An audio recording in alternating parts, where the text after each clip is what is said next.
He was haunted by visions of his father, crumpling to the ground, gasping for his last breath. He recalled the smell of blood mingling with black powder, and how helpless it had made him feel as he'd watched the light fade from his father's eyes. These memories always set Mars off. He had been particularly full of himself last night. He groaned as he remembered throwing open the window and howling at the moon like a madman. In fact, he'd even stood on the window ledge, he now remembered, wearing nothing more than what his maker had given him. He'd braced himself against the frame, high above the pavers in front of the house, and had let go with a sound that would have made any lone wolf proud. He could have sworn he'd heard howls back. It had probably been the hunting pack. They were easy to rouse, especially in the middle of the night. He'd done it more than once. Of course, the gesture was futile, derisible even. Derville still thrived, and Mars was powerless beyond stopping his nemesis from buying up Maidensop or blocking a lucrative investment here and there in London. He had not as yet made Derville pay for what he'd done.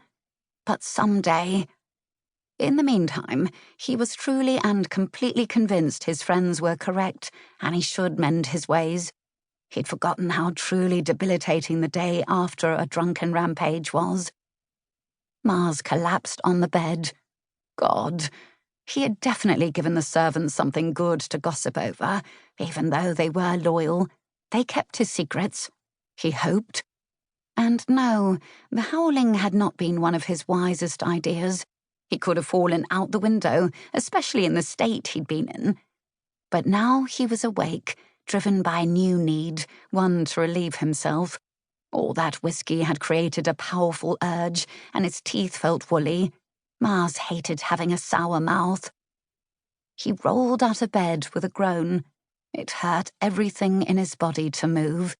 He seemed to have pulled a muscle in his hip when he'd done all that scrambling around the windows. Windows? Yes, windows.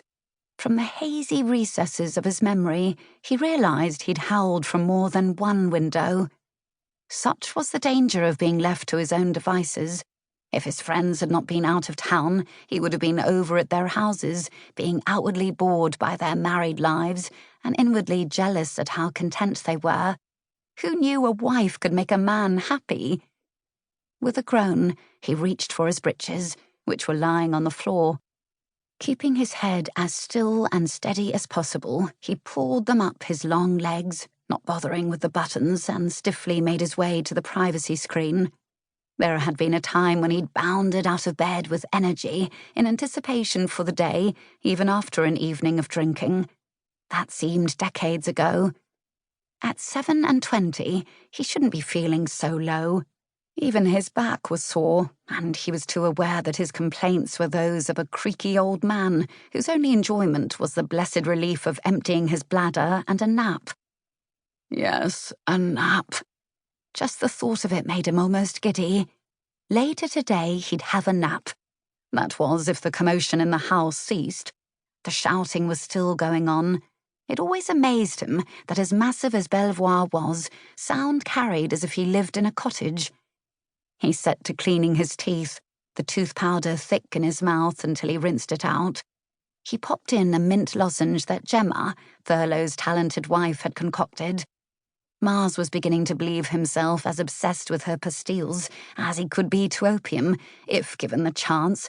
And the latter was the true reason he had dodged the happy couple's entreaties to join them. Being around so much marital bliss would have broken his resolve not to indulge in the pipe.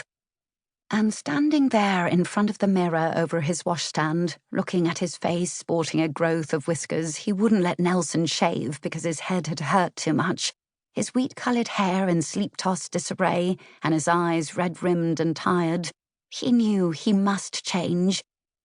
Mars just didn't understand how matters had come to this.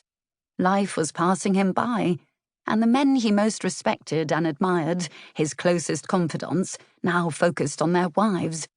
They claimed they were in love with them. Love! Mars was a pragmatic man. Love turned one into a fool.